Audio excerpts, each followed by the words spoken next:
एक नवीन सकाळ, एक नवी सुरुवात. जेव्हा बाप्पा घरी येतात तेव्हा प्रत्येक कोपरा प्रकाशाने भरून जातो. चला पाहूया आज या छोट्या मुला आणि बाप्पामधील काय खास संवाद होतोय. बाप्पा, तू ये ना रे आमच्या घरी कायमचा राहायला. रोज तुला मोदक देईन, खेळूया आपण पकडापकडी. अरे माझ्या लाडक्या, इतकं प्रेम केलंस की माझं हृदय भरून आलं.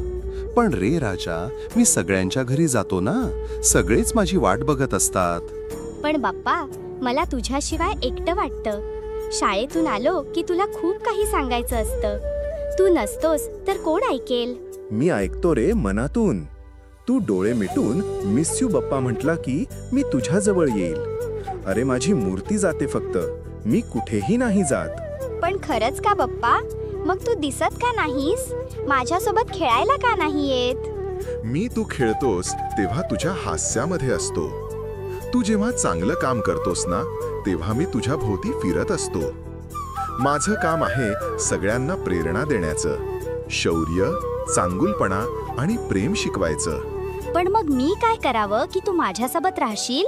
तुझं मन स्वच्छ ठेव, दुसऱ्यांना मदत कर, खोटं बोलू नकोस. माझं स्थान आहे तुझ्या हृदयात. जेवढं तू मला तिथं जागा देशील तेवढा मी कायम तुझ्या सोबत राहीन. म्हणजे मी रोज तुला बोलवू शकतो? हो ना, रोज, कुठेही, कधीही. फक्त प्रेमाने मिस यू बाप्पा म्हण. गणपती बाप्पा मोरया, पुढच्या वर्षी लवकर या. माझ्या लाडक्या, मी येणारच. पण तोपर्यंत मी तुझ्या मनातच असेन, कायमचा. गणपती बाप्पा मोरया, पुढच्या वर्षी लवकर या. बाप्पा तर निघून गेले, पण जे नाती मनापासून जोडलेली असतात ती कधीच दूर होत नाहीत. गणपती बाप्पा मोरया.